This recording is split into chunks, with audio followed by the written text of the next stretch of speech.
As sea levels rise, the nation's Atlantic and Pacific coastlines are eroding, putting homes and businesses in jeopardy. But as Rebecca Thiel reports, climate change also is increasing erosion on what's called the nation's third coast, the Great Lakes shoreline. Powerful waves threatened houses along Ogden Dunes shore this winter. More than one of these seawalls has already failed.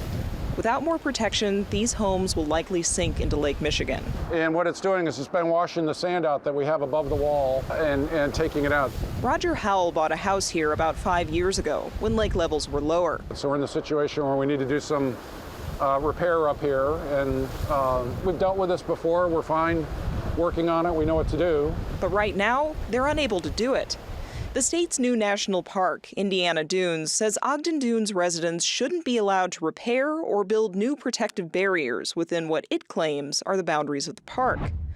That's why the town of Ogden Dunes has joined 50 of its residents in a lawsuit against the park and the U.S. Department of Interior, as well as the Army Corps of Engineers for failing to grant them a permit.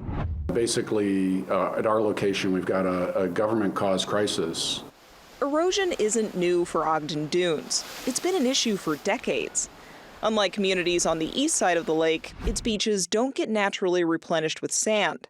That's because the Port of Indiana, where several big-name industrial companies make their home, juts out into the lake, blocking sand from reaching Ogden Dunes shore. Howell says that's why when the port was built in the 1960s, the Army Corps of Engineers recognized Ogden Dunes would need protection. Things like seawalls and placing sand on the beach. So we've got this situation where we're not able to put in the stone protection that we need, and we should be allowed to under our agreements. But Indiana Dunes National Park argues things like seawalls and stones only protect the homes behind them.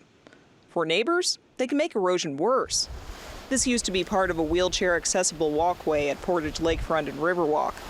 2 years ago, it collapsed due to erosion, right next to where several Ogden Dunes residents have placed protective barriers. You may protect that spot, but you accelerate the erosion on either end of that structure. And so, well, maybe we should extend that structure. And you accelerate that, and where does it end? Is the entire 50-mile coastline of Indiana a seawall? Labovitz says the best way to protect buildings along the lake is to slowly move them back from the lake over time. That's not a bad idea as far as some geologists are concerned. Argyilan is a professor of geosciences at Indiana University Northwest and studies erosion in northwest Indiana. She says we've gone through several periods of high lake levels along Lake Michigan. The last time was in the 80s. Once the disaster is over, we sort of shelve the projects and don't plan or put money towards or anticipate the next inevitable time that it will happen. In February, the town of Beverly Shores spent more than $360,000 to place sand on its beaches to combat erosion. Argyilan favors this over man-made structures like seawalls. She says it doesn't make erosion worse for neighbors because it doesn't disrupt the flow of sand. But she understands why communities might be hesitant to do it. You can't just set it and forget it. You have to watch year to year as the lake levels come up, your sand may disappear, and you may be in 3 to 5 years of needing constant, ongoing, expensive nourishment. Fortunately, Argyilan says those high lake levels don't last forever. Looking at the big picture, though, she says lakeshore communities are going to have to do more to plan for the lake's rises and falls, using mature trees and other clues along the landscape as a guide for where development could happen in the future and where it shouldn't.